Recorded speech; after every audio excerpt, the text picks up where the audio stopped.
Hey there. Subscribe to my channel. And also press this bell icon.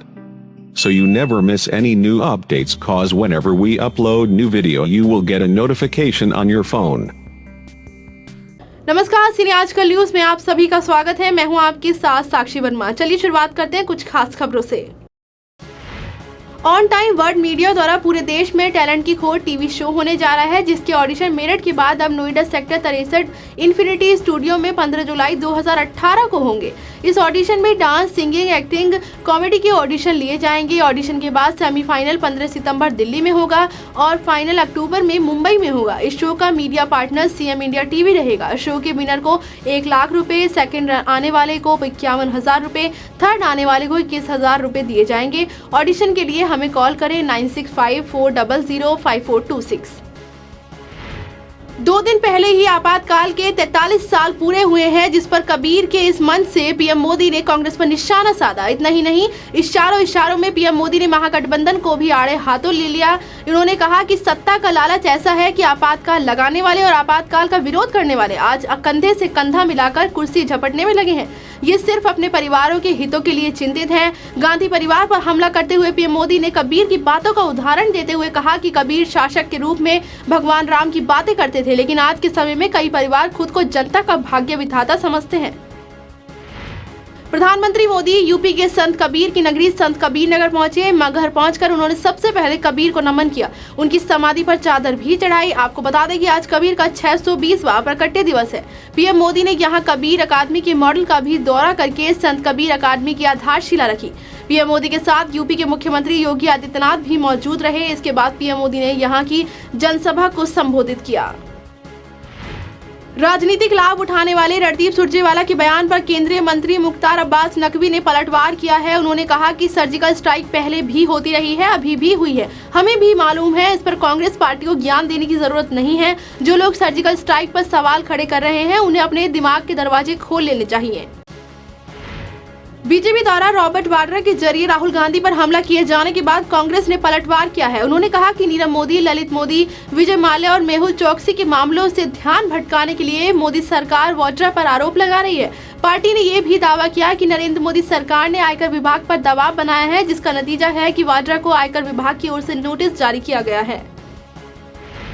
सितंबर 2016 में पाकिस्तान को सबक सिखाने के लिए की गए सर्जिकल स्ट्राइक का एक कथित वीडियो सामने आया है, जिसके बाद कांग्रेस ने सर्जिकल स्ट्राइक का वीडियो जारी किए जाने की टाइमिंग पर सवाल उठाते हुए कहा कि राजनीतिक फायदे के लिए सेना के बलिदान का अपमान किया जा रहा है। कांग्रेस के मुख्य प्रवक्ता रणदीप सुरजेवाला ने कहा कि मोदी सरकार और बीजेपी देश के सैनिकों और सर्जिकल स्ट्राइक का राजनीतिक फायदा लूटने के हर हथकंडा अपनाए हुए है। दिल्ली की आम आदमी पार्टी की सरकार ने केंद्रीय बिजली मंत्री आर.के. सिंह को पत्र लिखकर कहा है कि दिल्ली के बिजली संयंत्रों में कोयला भंडार तेजी से कम होने के कारण दिल्ली में बिजली संकट पैदा हो सकता है। आप सरकार ने मंत्री से इस मुद्दे को लेकर राष्ट्रीय राजधानी में कोयला लाने वाली रेलवे के साथ उठाने का अनुरोध किया है। दिल्ली के मुख्य सचिव अंशु प्रकाश के साथ हुई मारपीट मामले में पुलिस सीएम केजरीवाल और उप मुख्यमंत्री मनीष सिसोदिया के खिलाफ चार्जशीट दाखिल करेगी। ऐसे में आईपीसी की 7 धाराओं के तहत चार्जशीट दायर की जाएगी। दिल्ली पुलिस के वरिष्ठ सूत्रों के मुताबिक अगले महीने तक चार्जशीट दाखिल कर दी जाएगी। पुलिस ने कई लोगों के बयान और सबूतों के आधार बनाकर चार्जशीट तैयार की है। आपको बता दें कि 19 फरवरी की रात में मुख्यमंत्री के घर पर अरविंद केजरीवाल, मनीष सिसोदिया और 11 अन्य विधायकों पर साजिश के तहत मारपीट करने का आरोप है। भारत की बहुचर्चित फिल्मी पत्रिका सिने आजकल, नया मगर सबके जुबान पर एक ही नाम, सिने आजकल। विज्ञापन, interview, film promotion, press conference के लिए संपर्क करें सीहेक media. Mobile number 9350816300। Email ID है cineajkalindia@gmail.com। पीएनबी घोटाले के आरोपी मेहुल चोकसी ने भारत आने से एक बार फिर से इनकार कर दिया है। मेहुल चोकसी की ओर से कहा गया है कि वो भारत नहीं आ सकते। जैसा भारत में मॉब लिंचिंग का ट्रेंड चल रहा है, उससे उन्हें यहां आने से खतरा है।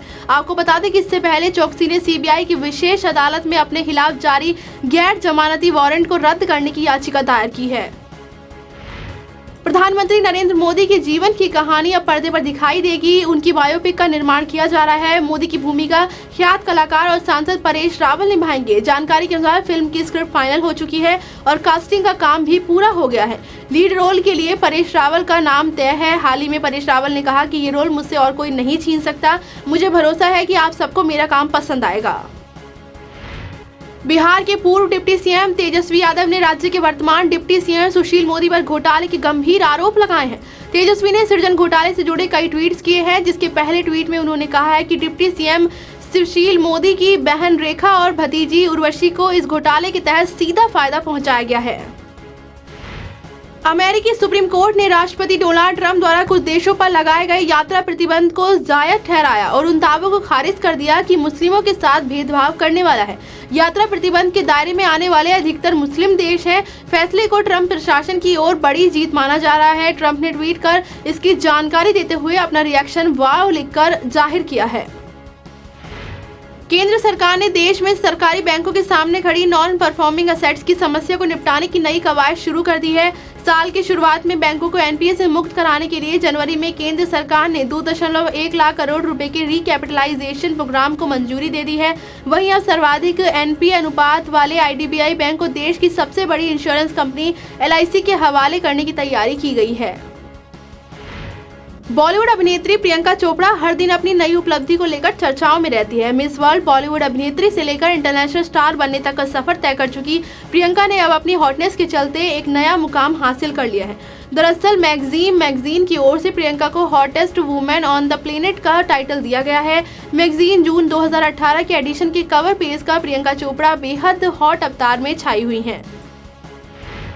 कल जाह्नवी की फिल्म धड़क का दूसरा गाना झिंगाट रिलीज कर दिया गया। मराठी फिल्म सैराट से हिट ये गाना हिंदी वर्जन में भी कंपोज किया गया है। इस पार्टी सॉन्ग को अब तक 12,65,02,094 व्यूज मिले हैं। फैंस को जाह्नवी ईशान का इशारों में रोमांस तो बहुत पसंद आ रहा है, लेकिन झिंगाट के हिंदी वर्जन का खूब मजाक बनाया जा रहा है। कई मेम्स भी वायरल हो रहे हैं। दिन भर की खास खबरों में फिलहाल मेरे साथ सिर्फ इतना ही। देखते रहिए सिने आजकल न्यूज। नमस्कार। लोकतंत्र का चौथा स्तंभ है मीडिया। पूरे देश की खबर, देश ही नहीं विदेशों की खबर, हर खबर पर होगी पैनी नजर। खबरें ही नहीं, साथ में होगा भरपूर मनोरंजन। जी हां, तो देखते रहिए सीएम इंडिया टीवी, खबरों की हकीकत मनोरंजन के साथ।